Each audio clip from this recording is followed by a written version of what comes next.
மசாஜ்னால் ரொம்ப கஷ்டமான விஷயமே கிடையாதுங்க. குப்புற படுக்க வச்சு மேல் பக்கத்துலேருந்து கீழ்ப்பக்கம் வரைக்கும் அழகாக மசாஜ் பண்ணுறது. சில பார்லரில் நீங்கள் பார்த்துக்கலாம், கீழேருந்து மேல் பக்கத்துக்கு மசாஜ் பண்ணுவாங்க. அது வந்து ஆக்சுவலி சரி கிடையாது. வெரிகோஸ் வெயின்ஸ் இருந்தால் மட்டுமே நீங்கள் அது மாதிரி மசாஜ் பண்ணணும். இல்லை ஜென்ரலாகவே எனக்கு வந்து தசைகள், கெண்டைக்கால் தசைகள் வலியாக இருக்குது அப்படின்னா மேல் பக்கத்துலேருந்து கீழ்ப்பக்கத்தில் மட்டும்தான் மசாஜ் பண்ணணும். அப்போ தான் அந்த வலி வந்து கீழே இறங்கும். ஸோ அது வந்து நீங்கள் ஆயுர்வேத எண்ணெய்களை கொண்டே மசாஜ் பண்ணலாம். இதற்குனே இருக்குது ரொம்ப ஸ்பெசிஃபிக்கான எண்ணெய்கள். ஒரு மகாநாராயண தைலமோ, இல்லாட்டி ஒரு வலாஸ்வகந்தா, இல்லாட்டி ஒரு கற்பூராதி, கொட்டஞ்சுக்காதி, இது மாதிரியான எண்ணெய்களை வந்து கொஞ்சம் சூடு பண்ணி அதை கால் முட்டிக்கு பின்பக்கத்துலேருந்து கீழ்ப்பக்கம் வரைக்கும் மசாஜ் பண்ணலாம். பிடிச்சி விடுற மாதிரி நீடிங் அப்படின்னு சொல்லுவாங்க. நீடிங் மாதிரியான நீங்கள் மசாஜ் பண்ணும்போது அந்த காஃப் மசில் வந்து நல்லா ரிலாக்ஸ் ஆகும்.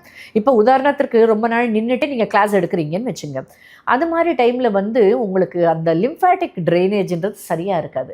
லிம்ஃபேட்டிக் ட்ரைனேஜ் சரியாக இல்லாத பட்சத்தில் காலெல்லாம் ரொம்ப டைட் ஆகிடும், தொட்டாலே கல் மாதிரி இருக்கும்.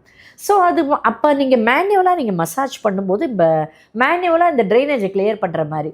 ஸோ அந்த உங்களோட கையோட மூமெண்ட்டாலேயும் மசாஜோட ப்ரெஷர்னாலேயும் இல்லை யூஸ் பண்ணுற எண்ணெயினாலேயோ அந்த லிம்ஃபேட்டிக் ட்ரைனேஜ்ன்றது ப்ராப்பர் ஆகிறதால உங்களுக்கு அந்த தசைகள், அந்த நிணநீர் குழாய்கள் எல்லாம் வந்து கிளியர் ஆகிறதால உங்களுக்கு அந்த வலி வந்து ரொம்ப நல்லாவே குறையும். ஸோ எல்லா ஒரு விஷயத்துக்குமே வந்து வலின்னா உடனே ஒரு பெயின் கில்லர் போட்டு அந்த வலியை மாஸ்க் பண்ணாமல் இது மாதிரி விஷயங்களெல்லாம் நீங்கள் ட்ரை பண்ணலாம்.